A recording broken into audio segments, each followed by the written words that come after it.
Assalamualaikum warahmatullahi wabarakatuh. Perkenalkan, nama saya Nasa Fitri dengan NPM C1B021127. Saya dari kelas manajemen D. Pada saat ini saya akan menjawab soal nomor 2 UTS lisan yang Ibu berikan. Saya mulai dari yang pertama, yaitu apa yang dimaksud dengan ilmu ekonomi serta jelaskan perbedaan secara rinci tentang permasalahan yang dibahas dalam ruang lingkup ekonomi mikro dan makro.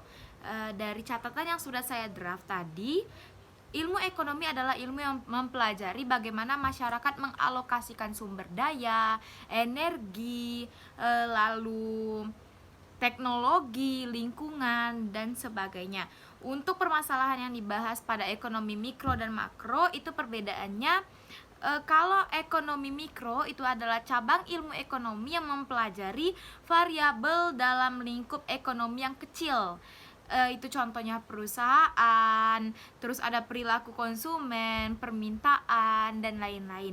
Sedangkan kalau ekonomi makro itu adalah suatu studi holistik yang mempelajari tentang struktur, perilaku, kinerja, dan proses pengambilan ekonomi di tingkat nasional. Baik, selanjutnya nomor 2, yaitu apa yang dimaksud dengan spesialisasi. Jelaskan secara rinci kelebihan dengan adanya spesialisasi serta berikan contohnya. Baik, saya akan membaca lagi dari draft yang saya bikin. Dari pelajaran kita minggu lalu, saya dapatkan spesialisasi adalah bentuk pembagian kegiatan tenaga kerja atau memusatkan suatu usaha di bidangnya masing-masing. Jadi perilaku ekonomi ini fokus terhadap hal yang mampu diproduksi atau yang mampu dijual untuk mencapai penjualan yang lebih banyak. Kelebihannya yaitu perusahaan bisa mengalokasikan ke sumber daya lebih besar, lalu bisa menghemat waktu, terus juga lebih baik dalam memenuhi kebutuhan dan keinginan konsumen, juga mempermudah untuk menghasilkan suatu produk dan lebih mudah menggali informasi. Untuk contohnya itu misalnya suatu produsen alas kaki ini menjual sendal dan sepatu. Ternyata setelah berjalan beberapa bulan, komoditi sandal dari produsen ini yang lebih banyak terjual yaitu sepatu. Jadi produsen ini memusatkan tokonya atau pabriknya untuk hanya memproduksi sepatu aja tanpa memproduksi sendal. Jadi menspesifikasikan produknya menjadi membuat sepatu saja, karena yang paling menguntungkan pada bulan-bulan lalu yaitu hanya sepatu.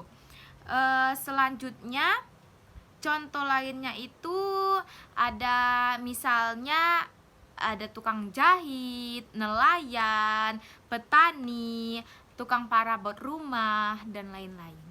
Baik, saya lanjutkan ke soal nomor 3. Soal nomor 3 yaitu jelaskan kriteria pengambilan hasil keputusan ekonomi.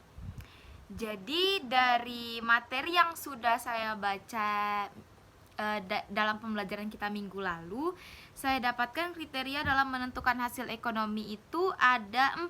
Ada efisiensi, ada ekuitas, ada pertumbuhan ekonomi, dan stabilitas ekonomi. Untuk efisiensi itu, ekonomi efisiensi itu memproduksi kebutuhan masyarakat dengan biaya serendah mungkin. Lalu ada ekuitas, itu adalah keadilan dari hasil ekonomi.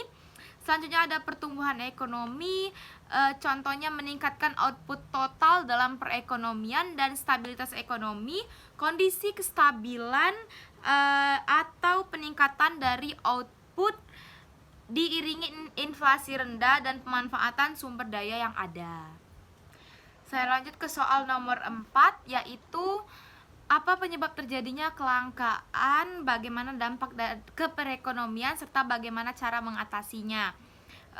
apa penyebab terjadinya kelangkaan? Itu mungkin bisa dari pertumbuhan penduduk yang sangat cepat, kemampuan produksi, bisa juga dari alam, yaitu bencana alam, dan seperti yang kita rasakan pada saat ini, pandemi virus COVID-19. Dampak pada perekonomian itu cukup banyak, tapi saya menyebutkan beberapa saja. Bisa jadi kenaikan harga jual terhadap barang serta jasa, karena sekarang contohnya sangat dibutuhkan tenaga medis. Nah itu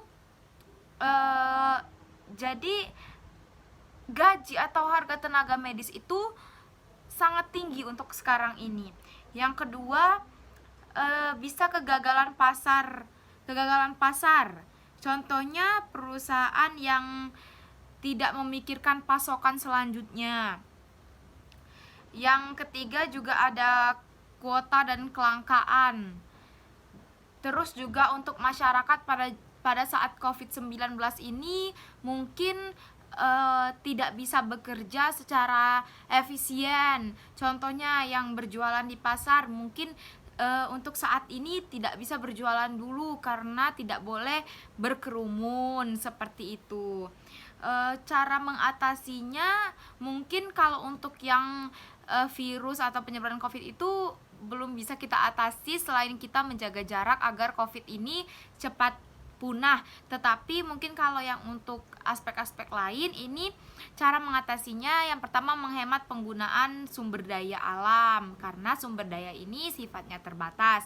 Yang kedua memelihara sekaligus melestarikan sumber daya ini. Terus selanjutnya adalah menciptakan ide baru untuk menggantikan bahan dari sumber daya terbatas ke sumber daya alternatif atau mencari subsidi dari sumber daya yang terbatas ini. Baik, untuk soal yang nomor 5 yaitu jelaskan perbedaan secara rinci dari setiap jenis-jenis analisis ekonomi dan berikan contohnya. Jadi ada 3, ilmu ekonomi deskriptif, ada ekonomi teori, dan ilmu ekonomi terapan. Jadi kalau yang ilmu ekonomi deskriptif itu analisis ekonomi yang menggambarkan kondisi yang sebenarnya atau fakta dari keadaan ekonomi. Kalau ilmu ekonomi teori itu adalah analisis ekonomi yang berusaha menjelaskan, mencari pengertian tentang hubungan sebab dan akibat. Nah, kalau ekonomi terapan ini adalah analisis ekonomi teori untuk merumuskan kebijakan-kebijakan dan pedoman yang tepat untuk menangani masalah ekonomi tertentu. Untuk contohnya, ini saya mulai dari analisis teori ekonomi. Itu contohnya kenaikan BBM. Selanjutnya itu untuk contoh dari analisis ekonomi terapan itu adalah pembuatan kebijakan ekonomi untuk menyelesaikan masalah krisis pangan di suatu daerah. Dan selanjutnya contoh dari ekonomi deskriptif itu adanya demonstrasi dari buruh pada suatu pabrik, karena mungkin buruh ini memiliki konflik-konflik yang tidak bisa terselesaikan oleh atasannya di dalam pabrik tersebut. Baiklah, mungkin itu saja yang dapat saya jawab dari UTS Lisan ini. Maaf apabila saya masih banyak membaca draft yang saya tulis. Maaf juga apabila masih banyak kekurangan dan kesalahan.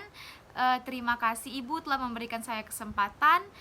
Saya pamit. Wassalamualaikum warahmatullahi wabarakatuh.